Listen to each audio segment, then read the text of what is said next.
Donc la porte, bien le chapitre qui nous parle sur celui qui est dans l'état d'impureté, hein, dans l'état ou bien lorsqu'on n'a pas les ablutions majeures. Donc avant de dormir, il est recommandé de faire les ablutions et aussi avant de manger, dans la version ou bien dans la vie de Abdullah ibn Omar. Donc le chapitre généralement parle de ce sujet. Al-Junubu dans la langue arabe vient du verbe janaba. Janaba. Yajnubu wa yajnubu. Janaba, yajnubu wa yajnibu. Janaba dans la langue arabe, c'est-à-dire s'éloigner. Et par métaphore, elle est utilisée dans ce contexte. Lorsqu'on est dans cet état, on perd nos grandes ablutions. Dans ce cas-là, on doit s'éloigner de la prière, etc. C'est pour ça qu'on dit al-janaba.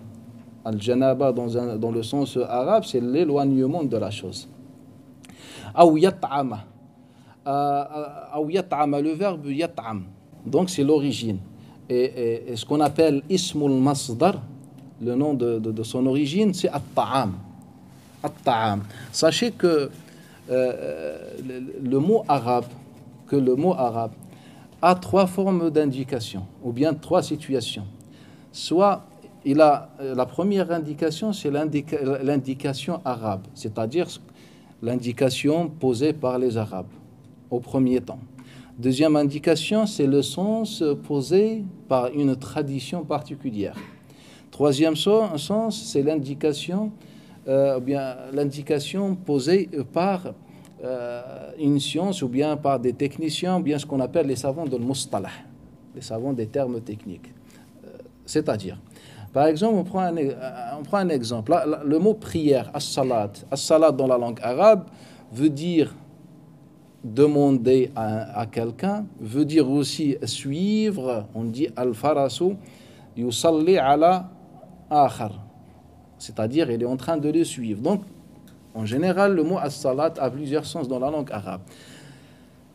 Comme terme technique, c'est-à-dire terme religieux par exemple, as-salat, c'est cette adoration commencée par al-takbir et terminée par al-taslim. Par exemple, le mot ad-dabba. Le mot ad-dabba, la bête, dans la langue arabe, indique toute chose qui marche. Donc l'être humain, c'est une dabba. La fourmi, c'est une dabba. Le cheval, c'est une dabba. Car dabba vient du mot ad-dabib. Dabba yadubbu dabiban, c'est-à-dire marcher. C'est pour ça le prophète sallallahu alayhi wa sallam, lorsqu'il nous parle de l'ostentation la plus discrète, il nous donne un exemple. Son exemple, il nous dit, le prophète sallallahu alayhi wa sallam, dans le sens comme une fourmi qui marche sur un rocher dans une nuit sombre. Mais quand il nous dit marche, kadabibin namlati sawda fi laylati dalma ala sakhrati samma, ad-dabib, la marche. Mais les Arabes utilisent le mot ad-dabba, uniquement sur le cheval. Donc pour eux, la vache, ce n'est pas une dabba, malgré que dans la langue arabe veut dire dabba peut indiquer la vache par exemple. Donc on a l'indication posée par les Arabes, c'est-à-dire la première indication posée. On a la deuxième par la coutume et la tradition. Notre exemple, on est at-ta'am, le mot at-ta'am. Donc at-ta'am, c'est la nourriture dans l'indication arabe. Mais at-ta'am chez les gens de l'Hijaz, quand on dit les gens de l'Hijaz, on parle de Al-Madina et l'endroit de ce qu'on appelle l'endroit de Tihama. Donc, dans cette région, lorsqu'ils disent at-ta'am, ils veulent parler uniquement du blé. Les autres tribus, lorsqu'ils disent at-ta'am, ils parlent de toute chose qu'on peut réserver à l'avenir. C'est-à-dire ce qu'on appelle al-qout, comme la farine, le semoule, etc.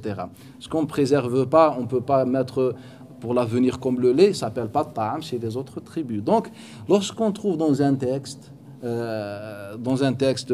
c'est-à-dire prophétique, il faut toujours prendre cela en compte. Que le prophète sallallahu alayhi wa sallam, il parle la langue de son peuple. Donc, lorsqu'on trouve dans le hadith le mot at-ta'am, donc le prophète sallallahu alayhi wa sallam, il utilise la parole ou bien la langue des gens de Al-Hijaz. Il parle du blé, etc. Ala kulli hal. Ce chapitre est très important dans Al-Fiqh al-Islami, dans la jurisprudence islamique. On revient à notre sujet.